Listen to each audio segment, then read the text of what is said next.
Salve, salve! Sejam muito bem-vindos a mais um Papo Renal. Esse é o podcast do Grupo Nefroclínicas, que nasceu em Belo Horizonte e ganhou o Brasil com um modo diferente de cuidar da pessoa com doença renal crônica, né? Ao invés de olhar exclusivamente para a doença, a gente olha para a jornada como um todo, cuidando do passo a passo, de modo que a gente retarde a progressão da doença, escolha a melhor metodologia para se tratar a pessoa quando ela eventualmente perder a função renal e, sempre que possível, transplantar essa pessoa. O Papo Renal nasceu com o objetivo de levar conhecimento a todas aquelas pessoas que têm interesse nesse âmbito da doença renal crônica, principalmente os nossos clientes, né? Tem gente que embirra porque eu falo cliente, não paciente. É porque eu acho que parou, chegou, deu-se o tempo da gente olhar para essa pessoa ali como alguém que tem que te esperar ao bel prazer. Pelo contrário, né? A gente tem que servir aquela pessoa e servir bem. E eu queria, antes de apresentar os meus diletos convidados, pedir para você seguir o nosso canal, compartilhar esse episódio, deixar as notificações ali para quando saírem novas publicações serem atualizados e receberem de fato aí que tem um novo episódio rodando. Isso de fato faz com que esse conteúdo chegue em cada vez mais pessoas que têm interesse no tema. Então vamos lá, eu queria primeiro agradecê-los, vou deixar aqui um presentinho para todo mundo, mas primeiro, Dr. Daniel Couto, Daniel que é referência na área de cirurgia vascular e endovascular, ampla experiência no tratamento de doenças arteriais e na confecção de acessos para hemodiálise, né? A famosa fístula arteriovenosa e tantas outras modalidades, né? Daniel, muito obrigado e já te agradecendo, não só pela presença aqui, mas por ter realmente comprado a ideia do Grupo Nefroclínicas e tem sido aí um calcanhar de Aquiles que não deixa a gente desmontar na hora que a gente tanto precisa. É verdade. Queria agradecer, né? Agradecer a presença, agradecer o convite, né? De estar aqui nesse bate-papo e ainda mais aqui do lado da Mari, que já vai se apresentar, não é nem para ter dito o nome dela, né? que é minha paciente.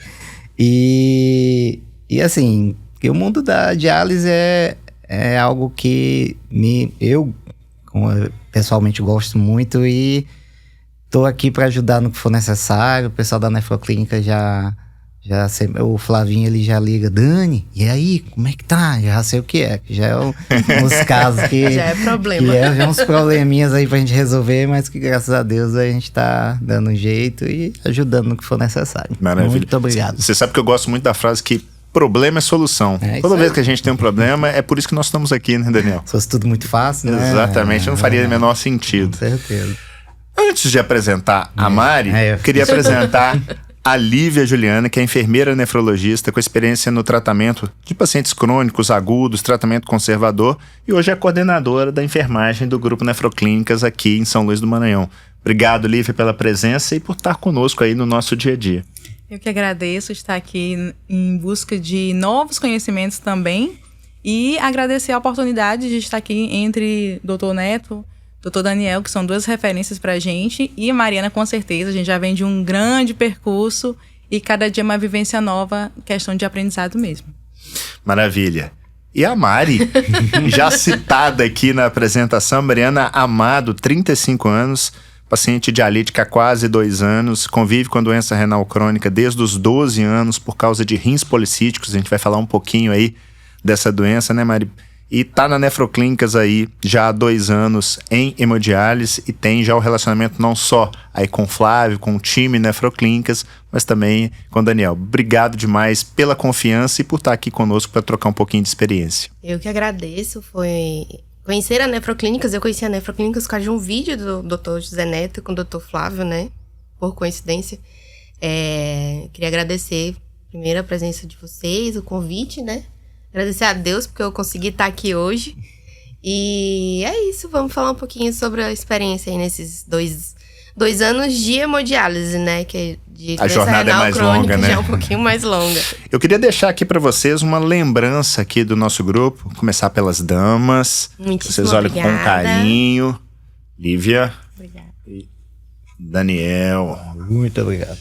Espero que vocês gostem. Obrigado. Mariana, eu queria começar por você. Conta um pouquinho da sua história, né?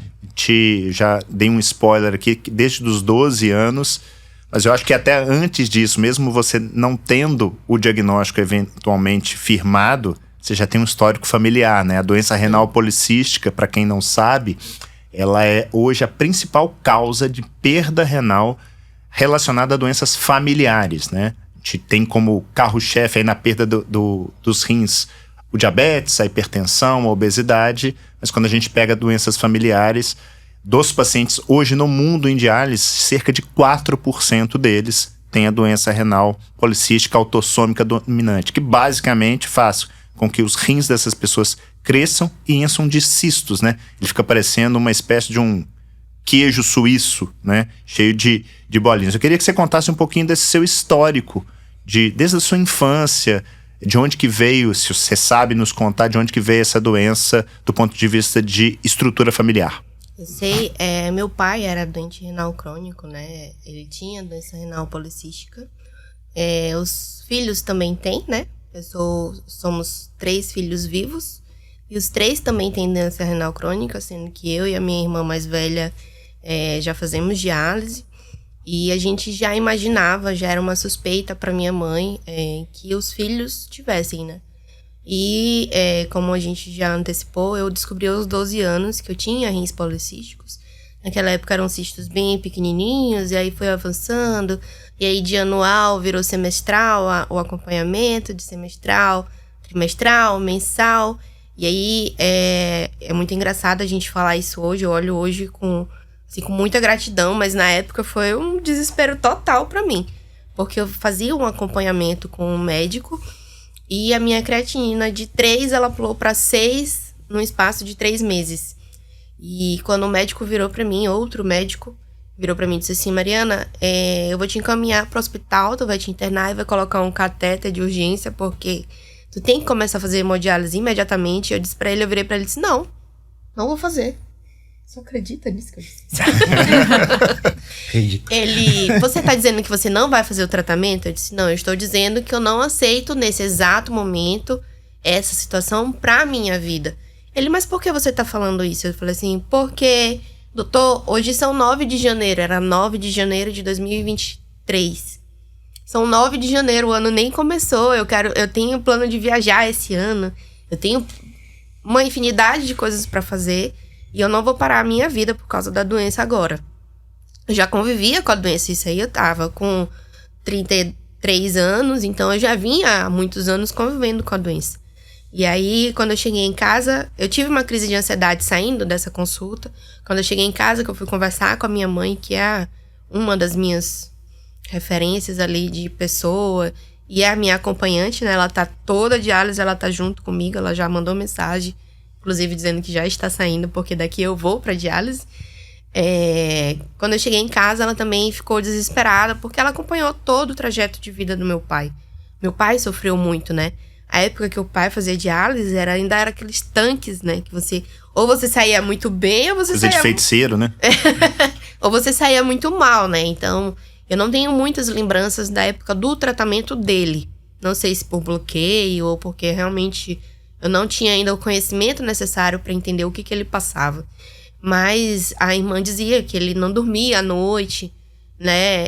E às vezes eu tenho esse problema também de não dormir à noite depois da diálise, perder o sono, ou então perder o sono porque eu tô me sentindo muito cheia de líquido, né? E aí a gente foi pra internet pesquisar, e aí foi o que eu já antecipei, né? Coincidentemente, eu conheci o Dr. Flávio num vídeo no YouTube, que ele tinha uma conversa com você, né, Dr. José? E eu disse assim: olha, essa clínica é aqui em São Luís, eu vou lá conversar com o Dr. Flávio. Aí eu peguei todos os meus exames, né? Eu sempre tive a maioria guardado. Fiz um histórico aí de 2, 3 anos só de exame de sangue. Fui lá onde o Dr. Flávio, mostrei tudo pra ele, conversei com ele, mostrei exame de ultrassom, todo o acompanhamento que eu já fazia, né? E aí ele disse assim: olha, eu não vou dizer que você não vai ter que fazer. Você vai ter que fazer. Só não agora.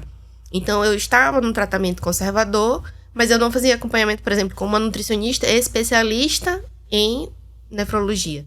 Hoje, eu já faço acompanhamento com uma nutricionista, que é a nutricionista da Nefroclínicas, né? E aí, eu comecei a fazer um tratamento ultra conservador, que a gente chamava na época, né? Eu não comia marisco, Nossa, eu moro em São Luís, gente, né? Como não comer marisco, caranguejo, camarão, siri, sururu? Experimentei isso hoje. Estando em São Luís e tendo uma gama de coisas. Mas eu passei ainda 10 meses sem comer nenhum marisco, eu não comia. Não tomava refrigerante. Fez mesmo realmente a dieta bem orientada. A proteína era pesada, era tudo bem organizado. E aí eu consegui preservar ainda de janeiro até outubro de 2023. E nesse período eu fiz a fístula, né? Quando eu cheguei na Nefroclínicas, eu cheguei muito, assim, meu Deus, eu vou ter que fazer, o tratamento é horrível. Eu tinha toda aquela experiência do passado, eu não sabia como era o tratamento atualmente. E aí foi o Dr. Flávio, na época a enfermeira Mariana, depois a Lívia, né? A Lívia Juliana, que me acompanharam e disseram, não, agora a gente vai fazer aqui uma coisa orientada. Vem aqui, ó, vamos lá no salão. Aí o Dr. Flávio me mostrou uma fístula nova, uma fístula já sendo usada, como é que era. E aí esse passo a passo eu falo muito pros meus amigos de clínica, né? Que no começo eu não queria amizade com ninguém, hoje a gente sai. Até pra comer junto a gente sai. Então, eu digo sempre que eu fui preparada para estar onde estou hoje, né? Eu não entrei de supetão, eu não fui, fiz um catéter, porque se eu tivesse no desespero, eu ia dizer, não, vou fazer. Então, aquele não que eu disse lá atrás pro outro médico, serviu como uma forma de me preparar para estar onde eu estou hoje. Então, hoje eu tenho um tratamento tranquilo, eu faço um acompanhamento trimestral com o Dr. Daniel, né? Porque eu tenho um problema de estenose, então ele vai depois explicar contar mais, um pouquinho. Ele vai explicar a parte med case dele, né? do que são esses problemas. Mas ela entende quando eu explico. Então, eu faço um acompanhamento trimestral, às vezes semestral, dependendo de como tá indo os exames. E é isso, eu vivo uma vida normal, faço atividade física, não estou trabalhando, estou afastada do trabalho, porque eu tenho um outro problema que é a hipotensão, né? Que aí, de vez em quando, o sistema reinicia. Eu tive alguns casos aí na clínica que quase matei uma enfermeira do coração, mas tá tudo certo. E assim a gente vai caminhando, né? E é uma coisa que eu queria falar pros pacientes, né? Quem for assistir esse podcast, seus familiares, parece muito assustador no começo. Mas quando a gente tem uma boa orientação, tem profissionais que sabem o que estão conversando, o que estão falando, a gente consegue fluir nesse mar revolto com muita tranquilidade. Maravilha. Mariana, assim, eu tive vários insights aí com você contando sua história. Primeiro eu queria deixar aqui para você que está vendo ou escutando esse podcast, a gente gravou um especificamente sobre doença renal policística. Então vai estar linkado aqui no episódio, falando um pouquinho a respeito do Tolvaptan, que é uma medicação que mudou a história da doença renal policística. Então eu quero aqui trazer que não é simplesmente falar sobre a diálise, sobre o acesso, né? Então se você tiver interesse no assunto, procura aqui embaixo que vai ter vinculado isso. E eu queria trazer aqui, até fazer uma certa homenagem, sabe? Porque isso que aconteceu com você, essa completa falta de empatia, de vai ali, põe o catéter, como se fosse ali, vai ali, compra um frango. Uhum. Isso eu acho que a gente aprende muito com essa turma aqui, ó, com a enfermagem. Se tem pessoas que de fato cuidam daquele cliente ali, como se fosse, a gente carrega isso na nefroclínica, como se fosse um pai, como se fosse uma mãe, é a enfermagem. Eu acho que o médico passou da hora dele aprender isso. Porque se não veio do berço, que ele aprenda. E isso, por incrível que pareça, isso é ensinável, né? A gente realmente tem que olhar para aquela pessoa ali e não simplesmente achar que ela é uma doença. Ela é alguém que realmente precisa ser cuidada. Só que hoje o nosso grande objetivo aqui é falar justamente do acesso, né? Dessa fístula, você falou em fístula, você falou em catéter. Então eu queria pegar essa expertise aí do Daniel, que você desse uma aula pra gente aí, pra nossa audiência, muitos leigos, sim, né? Assim como você faz amar e entender, explica aí o que é essa questão do acesso, do catéter, da fístula. Beleza. Então vamos lá, pessoal. Então assim, o acesso vascular, hoje, inclusive, a gente já fala da cirurgia vascular de acesso, né? Porque o paciente como a Mari, né? O paciente dialítico, ele não é hoje não é só mais uma anastomose que a gente faz, né? Porque a confecção da fístula, para quem não sabe, A gente junta uma veia numa artéria. Então, faz uma conexão entre os dois vasos com a intenção de criar uma veia que crie um diâmetro que seja suficiente para poder fazer uma boa hemodiálise. Mas não é só isso, né? Então, a gente tem hoje o que a gente chama da linha de cuidado do paciente dialítico, né? Independente da fístula, né? Porque a gente leva em consideração os estudos, tudo que tem de melhor, né? O CADOC, principalmente, que é o nosso carro-chefe, para indicar os pacientes quando tem a indicação de fístula, se é fístula com prótese ou se é catéter, né?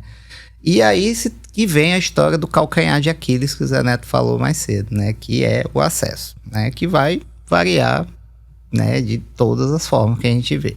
A Mari, ela é uma paciente jovem, né? Que tem ótimas veias, graças a Deus. E que conseguiu uma fístula que a gente chama distal, né? Que é a fístula de antebraço, né? Porque em outros pacientes, às vezes acontece de não ter veia no antebraço, às vezes não ter nem no braço, e às vezes a gente partir para outras situações, às vezes até fístula de perna, que a longo prazo acaba não sendo bom para alguns pacientes. Mas assim, deixando claro, tá, gente? Não ter não significa de fato não ter.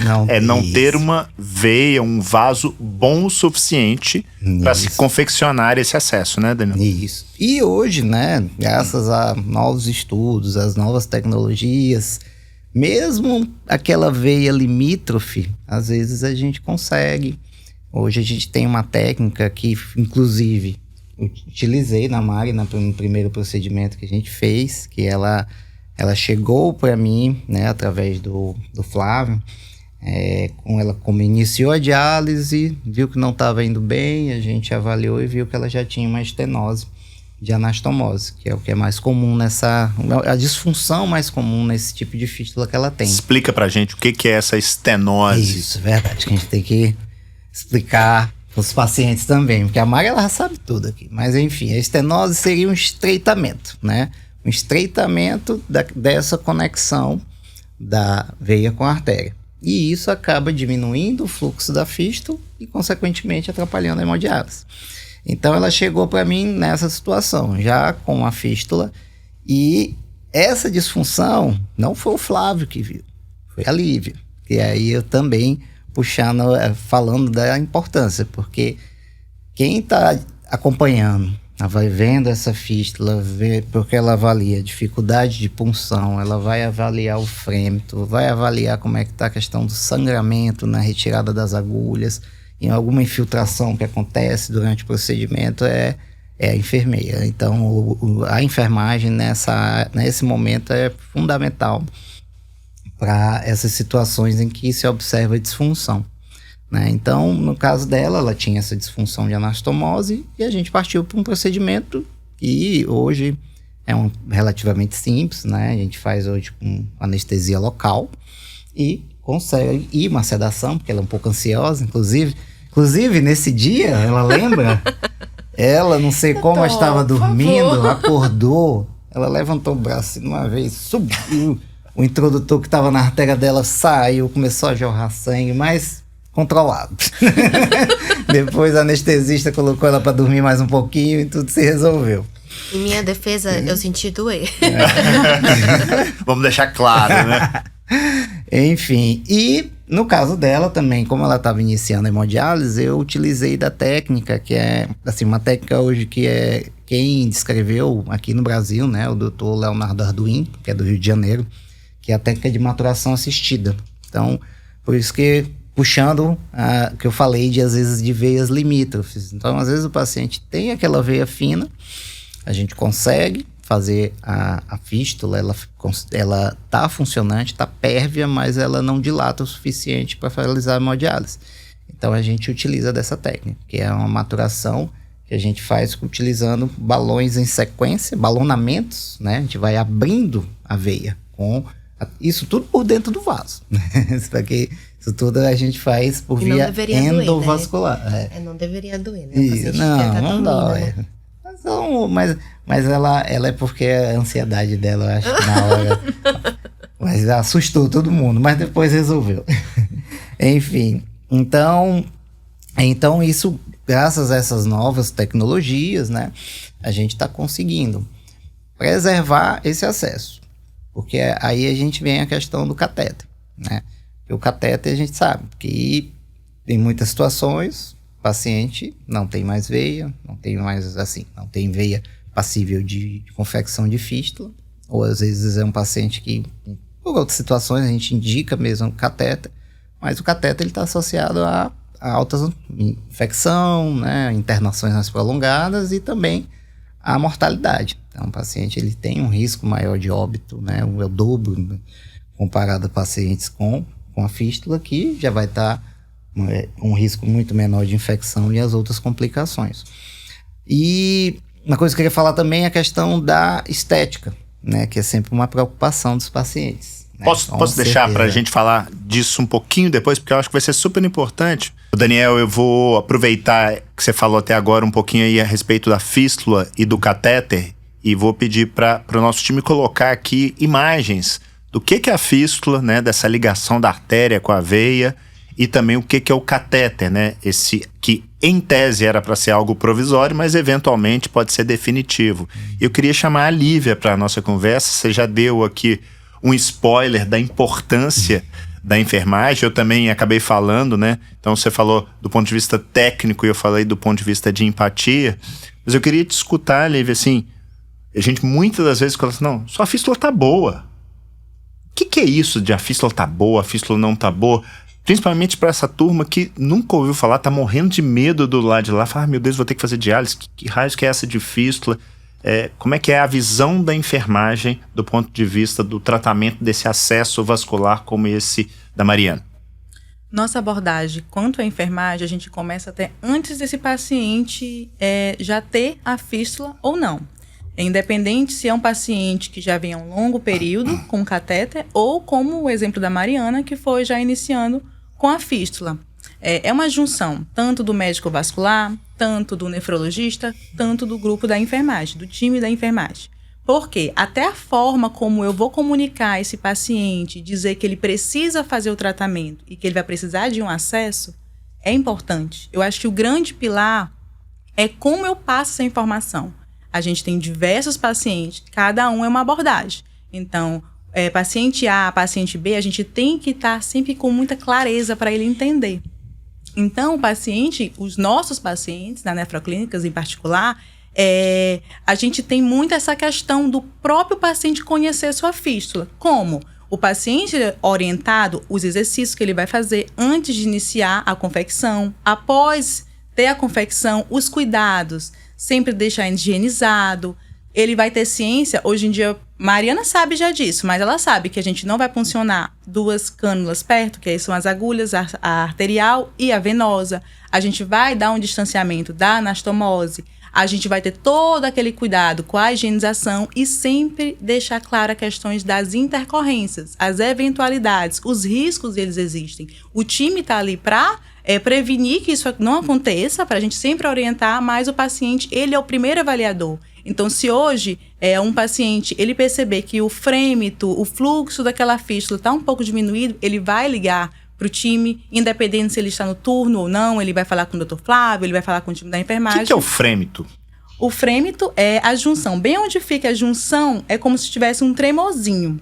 E aí... A hora que a pessoa encosta. Parece um gatinho. Isso, parece um gatinho. E ali o índice de fluxo de sangue é maior. Então é isso que a gente chama de frêmito. A gente até, na linguagem popular, a gente fala, a senhora vai sentir vibrar, por exemplo. E aí a paciente lá vai ter aquele conhecimento. E a gente já teve paciente que falou, eu senti uma diminuição. E a gente ligou, começou as massagens naquele momento e já falou com o doutor Daniel. Daniel, oi, tudo bom? Dani, olá! O Flávio liga assim, Dani, beleza? Eu não sei o que é. Desse jeito. Aí depois a gente manda lá algo lá e é rapidinho, assim. A gente tem, graças a Deus, a gente tem esse percurso. É algo bem... Não é difícil, mas eu acho que tem que ser conscientizado em cada paciente. Então, o paciente que ele é esclarecido, ele tem muito mais domínio. A gente tem muito receio em relação aos trânsitos. Então, os nossos pacientes, quando vão para outros lugares, eles estão bem orientados. Eles sabem como é que vai ser as funções lá, porque eles já têm a nossa orientação. Quando chega aqui, outros de outras clínicas também, a gente tem a nossa orientação. E é algo contínuo. Não é só fez a fístula, a gente vai explicar naquele momento. Não, a gente precisa sempre falar sobre esse assunto, porque é uma constância. Tanto a Mariana passar para um coleguinha também e envolver também os familiares, porque a gente tem paciente acamado, a gente tem paciente que não é tão orientado e esclarecido, então esse discernimento de informação, ele tem que estar sempre sendo conscientizado. Em relação aos cuidados, a gente pede para os pacientes não, de forma alguma, verificar a pressão arterial nesse membro. Antes de iniciar as punções, o profissional e o paciente, ele vai analisar como é que está aquela fístula, se está hiperemiada, se está com uma infiltração que pode ter ocorrido, um hematoma. São intercorrências que podem acontecer, geralmente acontece no dia a dia, mas a gente vai solucionar, como a compressa de água gelada no mesmo dia em que aconteceu o hematoma, numa compressa de água morna no dia seguinte. E sim, são cuidados diários que a gente vai desenvolvendo e eles vão tendo ciência daquilo. Então, é uma via de mão dupla. O paciente dá informação pra gente e a gente também dá informação para ele. E eu acho que é importante deixar claro, né, Daniel, que a fístula, se fechada, foi-se, né? Perdeu-se ali um acesso. Opa, não? Me conta aí mais. Isso já é coisa do passado. Então conta mais pra gente aí. Então realmente, isso também está no ciclo do que a gente chama de linha de cuidado de acesso, né? Que vai, por isso que não é só anastomose. Isso vai desde a anastomose. Deixa eu só colocar no nosso glossário que a anastomose, gente, é onde a artéria está comunicando, onde o Daniel comunicou a artéria com a veia, tá? Essa é a anastomose, tá? Que é cirúrgico, a gente faz na mão mesmo, uns pontos. E vai até o resgate. Porque o que acontece? Tem uma frase de um amigo meu que também trabalha muito com acesso, que é o Thiago Barroso, que ele diz que quando a gente confecciona uma fístula, a gente está criando uma doença em uma pessoa doente, né? Porque aquela fístula, em algum momento, vai dar defeito. Pode ser precoce, né? Ou mais tardio. Porque justamente sobre o frêmito que a Lívia comentou, ocorre um turbilhonamento de sangue nessa região que cria, né, o que a gente chama de hiperplasia intimal, que é como se fosse uma carnezinha por dentro do vaso, nessa região de anastomose e também em outras, dependendo do tipo de fístula. E isso vai levar a essas estenoses, que é o estreitamento da veia, e a posterior trombose da fístula. Então, e a trombose, na realidade, ela é consequência de uma disfunção. Então, a fístula começa a ter a disfunção, e se não percebida, que aí vem a questão da avaliação dela, ou também do paciente, se não percebida antes, e também do acompanhamento vascular, por isso que ela vai no consultório a cada 3 meses, que a gente acompanha sempre com ultrassom Doppler, a gente vai perceber isso de forma precoce e evitar a trombose. Mas, em muitos casos, trombose pode acontecer. Explica pra gente o que é a trombose. Isso, então a trombose é quando cria-se um coágulo em todo o segmento da veia da fístula, né? No caso, porque a fístula não é só a veia, né? É essa comunicação da artéria com a veia, e o principal conduto, que é o que a gente chama de área de canulação, que é onde vai ser colocadas as agulhas, né? É uma veia que se arterializou, na realidade.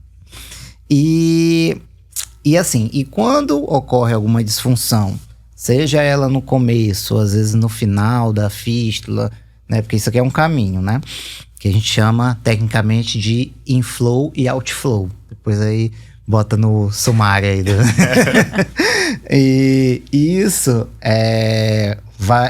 ocorrendo uma disfunção em alguma dessa região, pode-se de alguma forma estenosar demais, fechar, ou até por uma hipotensão, que a Mari comentou, às vezes aquele sangue flui menor, criar um coágulo e aí fechar todo o percurso da fístula, né?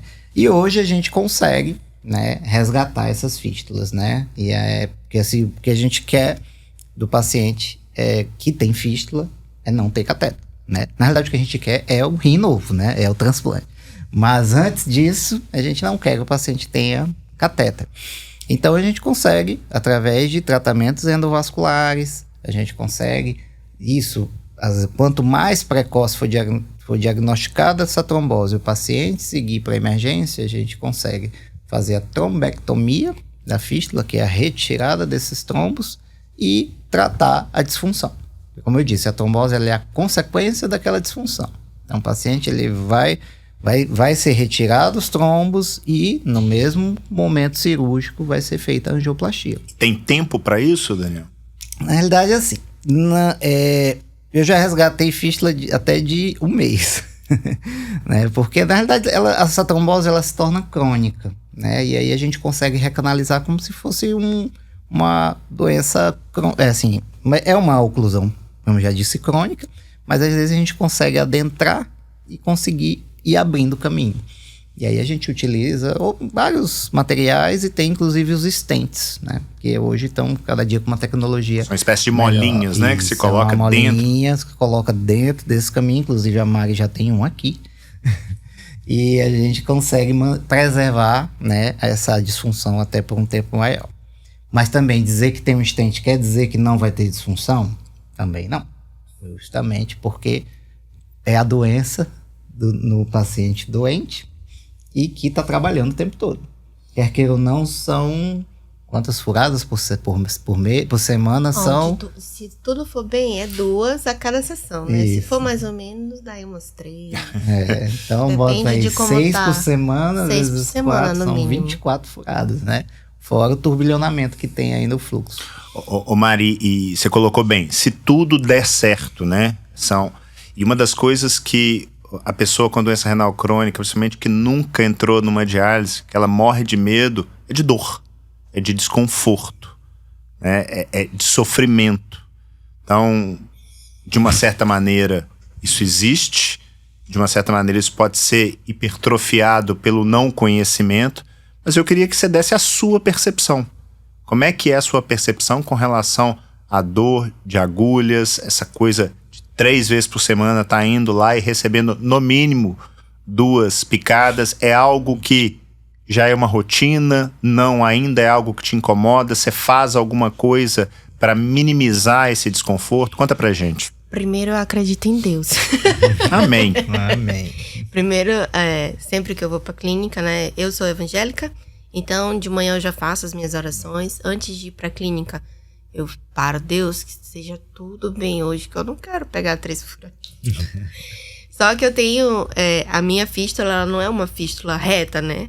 Eu digo que eu tenho um S do Senna no meu braço e às vezes quando a gente tenta furar em um lugar diferente do acostumado, tem uma tendência a infiltrar. Assim, são coisas que a gente vai aprendendo a conviver ao longo do tempo, né? Apesar de ser bem jovem na parte da diálise, eu só tenho 2 anos, né? Como a gente falou no começo. Eu tento pensar de maneira que vai ser mais um dia que vai dar tudo certo, que vai tudo correr bem, que nada vai acontecer. Como eu falei, eu tenho problemas de hipotensão, então às vezes a pressão baixa no final. Então eu tento me manter o mais otimista possível, né? Muito disso é mental. No começo eu tinha longas conversas, como na Nefroclínicas a gente tem toda uma equipe multiprofissional, né? A gente tem uma nutricionista, eu digo às vezes que eu tô no céu, porque eu tenho uma nutricionista, eu tenho uma psicóloga, eu tenho as enfermeiras que são todas as minhas amigas, a Lívia, inclusive, de vez em quando traz umas encomendas pra mim no interior. Então eu tento conviver o melhor possível, tratar como se fossem meus amigos. E isso é muito bom. Porque quando a gente tem esse relacionamento mais aproximado de família, de amizade, de chegar e conversar, você tá bem, tá todo mundo bem hoje, a coisa fica mais leve. Uma coisa que eu tinha também muito medo no começo, como você disse, eu tinha medo das furadas, eu tinha medo de não ir bem, de ser um tratamento sofrido. Como eu falei no começo, meu pai era do tempo que a máquina era um tanque, às vezes você saía muito bem, às vezes saía muito mal. Você não sabia como é que você ia sair da máquina. Então hoje, depois de muitas perguntas, até incomodei um pouco o time da enfermagem, da Nefroclínicas, porque sempre que eu tinha dúvida, eu acho que o principal é isso. O paciente, ele tem que ser informado, mas ele também tem que ser curioso. Ele não pode simplesmente chegar, vou sentar aqui nessa cadeira e tipo, vocês vão fazer o que querem comigo, né? Não, mas por que isso? Mas por que isso? Não, mas por que a gente não faz assim? Então, o paciente, ele tem que ser consciente da sua situação, né? Ele sabe por que ele tá ali. No meu caso, eu tenho doença renal crônica há muito tempo, então Eu já sabia que em algum momento eu ia fazer hemodiálise. Eu não sabia que era com 35 anos, mas eu sabia que em algum momento eu ia fazer. Então, a gente trabalhar a nossa mente, contar com o apoio dos psicólogos, das clínicas, contar com o apoio do time de enfermagem que cuida da gente também, é o diferencial para a vida do paciente, para a vida da família do paciente, né? Como eu falei, a mamãe, ela vai toda a sessão. Já tentei dizer pra ela, mãe, fica em casa hoje. Outro dia, ela sofreu um acidentezinho, machucou o joelho. Ela disse, mãe, fica em casa. Não, eu vou. Eu disse, então Como é que ela chama? Dona Assunção. Dona Assunção, um beijo pra senhora, viu? A próxima vez eu quero a senhora aqui no podcast com a gente. Então, a gente tem o apoio da família, dos amigos. Eu sei que, às vezes, a doença renal crônica leva a gente mesmo a se isolar, né? Porque nem todo dia é um bom dia. Como eu falei que hoje eu agradeço muito a Deus que hoje eu acordei bem, já fui ao supermercado, já fiz almoço, fiz minhas coisas todas que eu faço em casa pra poder estar aqui. Mas tem dia que não é assim. Tem dia que a gente acorda pra baixo, tem dia que a gente... E a gente tem que entender que a gente tá navegando numa maré muito revolta. Tem dia que o mar tá pra peixe, tá maravilhoso. Tem dia que não tá. E a gente tem que entender como paciente que nem todo dia é um bom dia.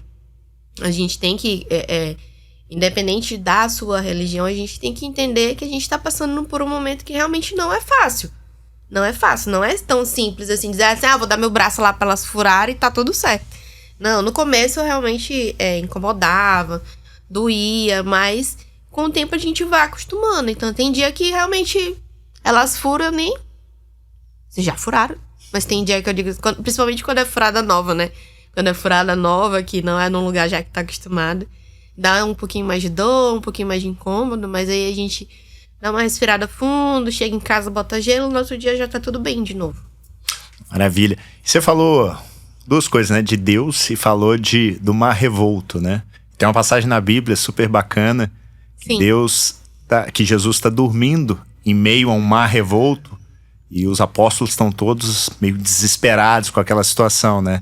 E eu falo que independente se você tá ali na diálise ou na sua vida, quando você tem essa crença que você demonstrou aqui agora, você sabe que esse mar, ele pode ser controlado por alguém muito maior, né? Então, tem alguém à frente de tudo isso, a despeito de certos dias a gente não acordar tão bem como a gente gostaria que fosse, né?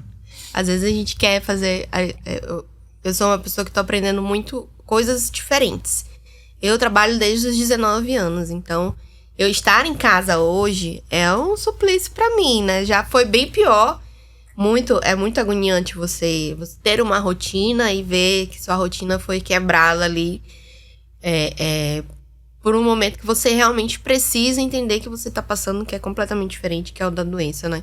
Então, hoje eu aprendo a ser mais paciente, chega uma incerteza, eu dizer assim, não, respirar fundo, assim, Deus, não vai ser nada demais, vai dar tudo certo, vamos em frente e continuar. Então, eu uso muito esse momento da doença que eu estou passando para entender que a vida tem muitas incertezas. Eu gostava de tudo super planejado. Meu dia eu começava a tal horário, eu ia pra academia, ou então eu treinava jiu-jitsu antes de fazer a fístula, né? Do trabalho eu vou pro jiu-jitsu, do jiu-jitsu eu vou pra casa, eu vou dormir, amanhã eu faço tudo de novo. E hoje não, hoje eu tenho uma outra vida, eu faço academia, eu vou andar de bicicleta, eu não posso mais treinar jiu-jitsu por causa do meu braço, né? Mas acompanho, meu namorado é lutador de jiu-jitsu, é professor, então às vezes eu vou lá só olhar o treino, assim, só pra ver se mata um pouquinho da próxima vez eu vou vir fazer um treino, hein? Vamos lá. Vamos, eu vou levar você lá pra treinar. Então eu tô aprendendo coisas novas que há 2 anos atrás, pra mim, parecia inconcebível. Como eu falei no comecinho, quando o médico disse que eu ia fazer diálise, eu disse não, é porque eu tinha uma vida completamente diferente da que eu tenho hoje. E hoje eu entendo que a situação vai se desenrolando e a gente vai navegando conforme, reaprendendo a viver, né? Às vezes a gente reaprende muitas coisas. Então, a minha alimentação já é tão, assim, decorada, a minha dieta, que eu já sei o que eu vou fazer, quanto é que eu vou botar de comida. Então foram coisas que eu fui aprendendo depois da doença. Daniel, você tinha comentado a respeito de estética, né? Certamente, principalmente entre mulheres, isso acaba sendo uma retórica, né? Conta aí o que você tem para oferecer, não só para as mulheres, mas eventualmente mais para elas no que tange a esse tópico. Pois é, porque é o medo, né? Acho que para quem vai começar a diálise, né? Sempre tem essa... Porque muita gente associa o paciente com fístula, aquelas fístulas aneurismáticas, né? Bem volumosas. Crescidas, né? Pois é.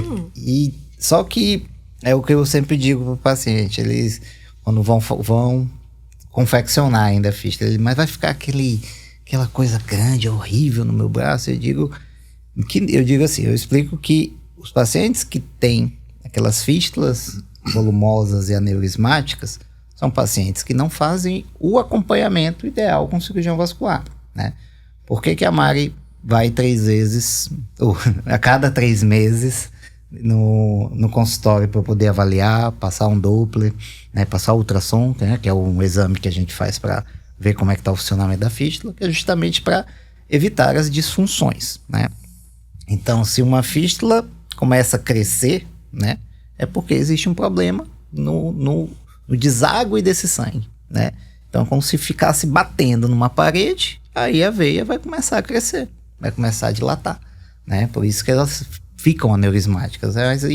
Mas assim, então, e nesse caso, o que a gente tem a oferecer, né, é que o paciente faça mesmo um acompanhamento sempre com um especialista, com um cirurgião vascular, para evitar essas disfunções e quando começar a surgir, porque surge, tratar o mais breve possível, né? E isso é um ponto, né? Outro ponto que a gente pode relatar em relação à estética, né? Que vai muito da conversa, na realidade, que eu vou relatar, na verdade, é um caso, né?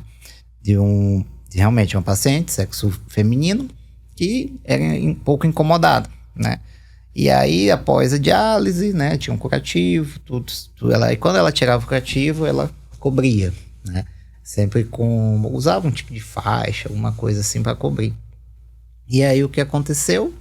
Teve uma úlcera, né, na fístula decorrente dessa, porque acho que apertava um pouco demais e acabou, né, machucando, fez o que a gente chama de um pseudoaneurisma, né, que é quando tem uma ferida na própria fístula e aquilo pode sangrar. E aí foi o que aconteceu, ela acabou perdendo o acesso, né? E aí vai muito do que a Mari falou da equipe multidisciplinar, né? Que a Nefroclínicas é show de bola em relação a isso, porque essa conversa, esse entendimento da doença, o entendimento da necessidade do acesso e saber que isso aqui vai evitar que interne, vai evitar ou muitas complicações associadas ao catéter, que não é só infecção, né? E o risco maior de óbito do paciente chegar a ter até o que a gente chama de falência de acesso, não ter como fazer a hemodiálise, né? Olívia, a gente está caminhando para o final e antes de eu pedir suas considerações finais, eu queria só que você explicasse para a gente um pouquinho a respeito dos cuidados com o catéter, né? Porque o acesso definitivo acaba sendo a fístula, que eventualmente pode ser uma prótese, mas e esse catéter, né? Muita gente, poxa, posso tomar banho? Não posso tomar banho? Dá para sair? Ele tem que ficar exposto? Não tem? Queria que você falasse um pouquinho e já te agradecendo aí pela presença no nosso podcast. Doutor, então, o catéter, né, é um acesso que é um dispositivo que é implantado pelo vascular ou pelo médico nefrologista, né? De curta permanência, geralmente vai ser o médico nefrologista e de longa permanência vai ser o cirurgião vascular. Dependendo do catéter, a gente tem um catéter e dependendo do ósseo desse catéter, que é basicamente o buraquinho onde fica implantado esse acesso. Nos meus pacientes, estando tudo tranquilo, o que é estar tranquilo? Sem hiperemia, sem sinais de infecção, sem sinais flogísticos, tudo ok, a pele está íntegra, sem nenhum sinal, sem nenhum machucado, eu libero aquele curativo. Então, aquele paciente, ele vai poder ir para casa, ele vai poder banhar, sempre tendo cuidado de higienizar, deixar sempre seco, assim como a fístula, a gente também orienta. Então, esse paciente, ele vai ter que ter esse cuidado. Nunca, jamais dormir por cima do catéter, do dispositivo, para não ter nenhuma lesão, uma tração, na verdade, também da fístula. A gente não pode dormir por cima da fístula. E em relação aos curativos, os curativos, eles são feitos na clínica. porque é um procedimento que a gente precisa de todo um local preparado. Então, a gente nunca indica ao paciente fazer em casa, que não seja pela equipe de enfermagem, pela equipe médica. Então, a gente faz o curativo lá, um dia sim, um dia não, dependendo do dia da diálise. Tendo a dependência, houve um sangramento, a gente orienta que o paciente vai no pronto-socorro, ou se for um sangramento tranquilo, a gente vai lá na clínica, troca e a gente faz aquele curativo. Então, a gente tem sempre ter aquele cuidado.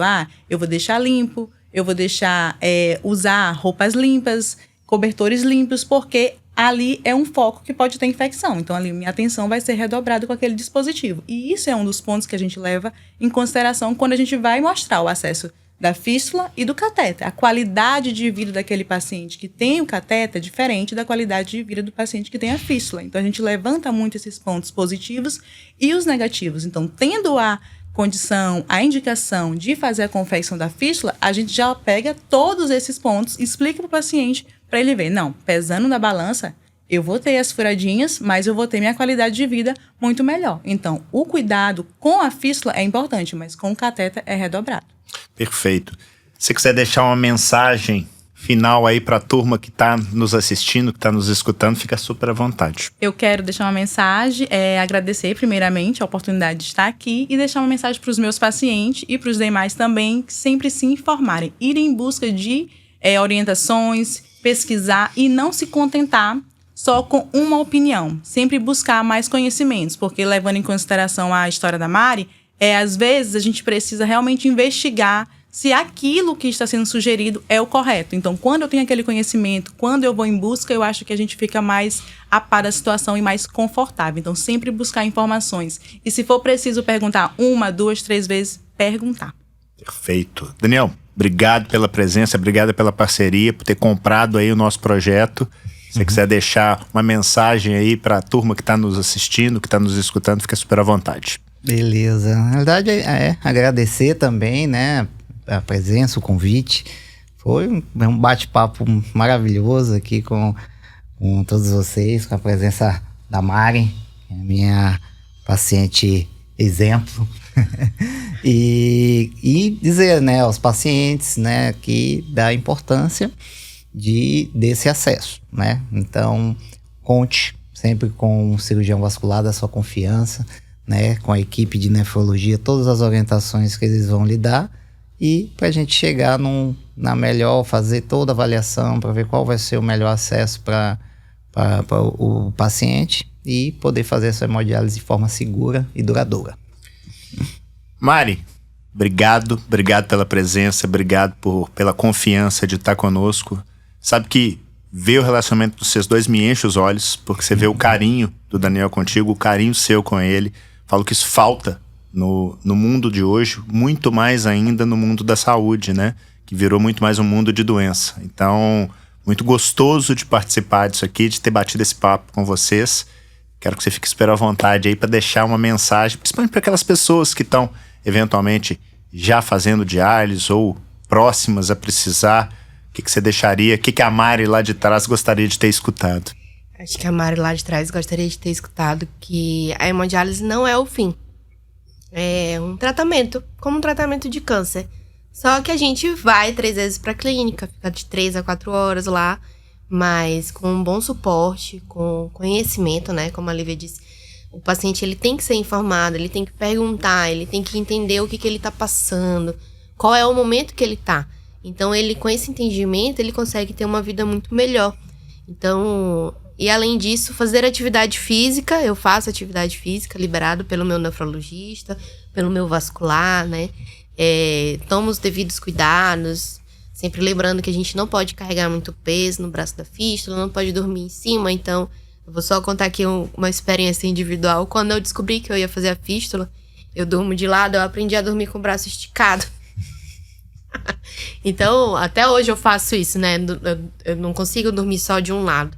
Então, do lado direito, que é o lado da minha fístula, eu durmo com o braço esticado na cama. Eu comprei uma cama maior para poder dormir com o braço esticado, não dormir com o braço pendurado.